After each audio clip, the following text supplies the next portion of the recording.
मकर संक्रांत आली की त्याची सुरुवात आपण सुगड्यांच्या पूजांपासून करतो.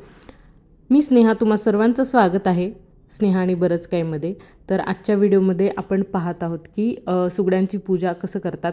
खरं तर सुघड हा शब्द ना सुघट यापासून आला, जो घडे असतात ना ज्याच्यामध्ये आपण अन्नधान्य भरतो, जेही या हिवाळ्यामध्ये पिकतात, जसं की हरभरे, ऊस असेल, तीळ असेल किंवा मग मटार असेल, तर या सर्वांची पूजा आपण घड्यांमध्ये भरून करतो. तर तुमच्याकडे किती सुगड्या पूजल्या जातात? काही भागामध्ये 2 सुगड्यांची पूजा होते, तर काही भागांमध्ये 5 होते. प्रत्येकाची पद्धत वेगळी जरी असली तरी त्यामागचा जो उद्देश आहे तो सेमच आहे, की आपल्याकडे जे निसर्गामुळे आपल्याकडे जे धान्य पिकते त्याला आपण धन्यवाद देतो त्याची ही पूजा करून. तर आपण सर्व धान्यांची या सीझनमध्ये येणाऱ्या पूजा करतो आणि ही पूजाची पद्धत जरी वेगळी असली तरी आपला सर्वांची जो मतितार्थ आहे तो सेमच आहे. तर तुम्ही खाली स्वास्तिक काढून घेतल्याच्या नंतर ना त्याच्यावरती डिरेक्टली पीस टाकून त्याच्यावरती पूजा मांडू शकता, किंवा त्याच्यावरती पाट चौरंग ठेवून मग त्याच्यावरती पूजा मांडू शकता, जसेही तुम्हाला सोयीस्कर असेल तसं. मग आता आमच्याकडे 5 सुगड्या आहेत, तर आम्ही 5 यांची पूजा करत आहोत. जर तुमच्याकडे 2 असतील तर तुम्ही एकच धान्याची रास घालून तांदूळाची त्याच्यावरती सुगड्या ठेवून घेऊ शकता.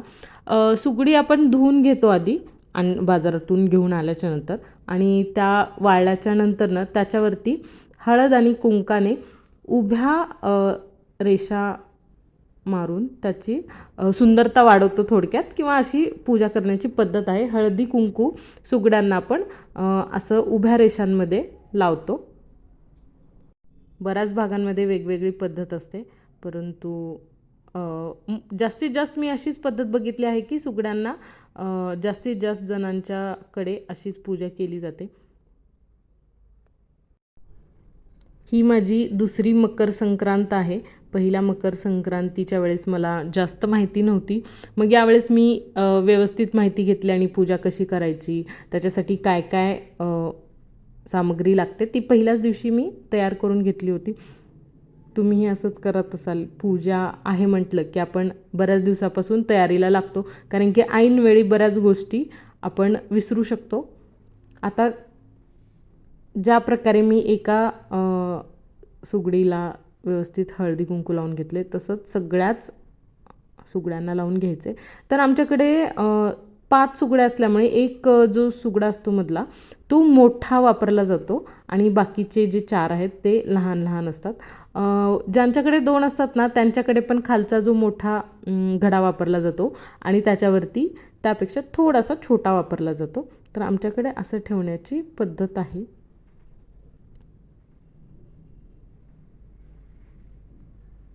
याच्यानंतर ना आपल्याला सोबतच लागणार आहे पान, आणि त्याच्यावरती खोबर, सुपारी, एक बदाम, खडीसाखर आणि हळदीचे खोम, जी की आपण पूजा करण्यासाठी वापरतो. तर ते व्यवस्थितपणे ठेवून घ्यायचं आहे. आणि मग सोबतच जे जे आपल्याला याच्यामध्ये जिन्नस वापरायचं आहे, म्हणजे जे धान्य पिकतं आणि ज्याची आपण पूजा करतो आहे आता, तर त्याच्यामध्ये तुम्ही 7 किंवा 11 दोन्हीपैकी एक आकडा निवडून तेवढे धान्य वापरू शकता. त्याच्यामध्ये मी बोर घेतलेला आहे, गाजर आहे, मटार आहे, हरभरे आहेत ज्याला आपण डाळे म्हणतो, आणि सोबतच मग तीळ आणि तांदूळ जे की वरतून टाकले, आणि असं टोटल 7मध्ये याच्यामध्ये आहेत ऊस, गाजर असे बरेच आहेत. 7 केले होते मी. तुम्ही टोटलमध्ये 11सुद्धा करू शकता. तुमच्याकडे जेवढे अवेलेबल होतील तेवढे केले तरी चालतील. मग याच्यामध्ये ठेवून मधला जो सुगडा आहे त्याच्यावरती झाकण असतं आमच्याकडे, आणि बऱ्याच जणांकडे झाकण नसतं. तर तुमची जशी पद्धत आहे तशी तुम्ही करून घेऊ शकता. सोबतच आपल्याला नैवेद्यासाठी, प्रसादासाठी म्हणून तिळगुळाचा वापर करायचा आहे. इथं मी तीळ आणि साखर ठेवून घेतले, दिवा लावून घेतला आहे, आणि अशा प्रकारे आपली ही पूजा संपूर्ण होते.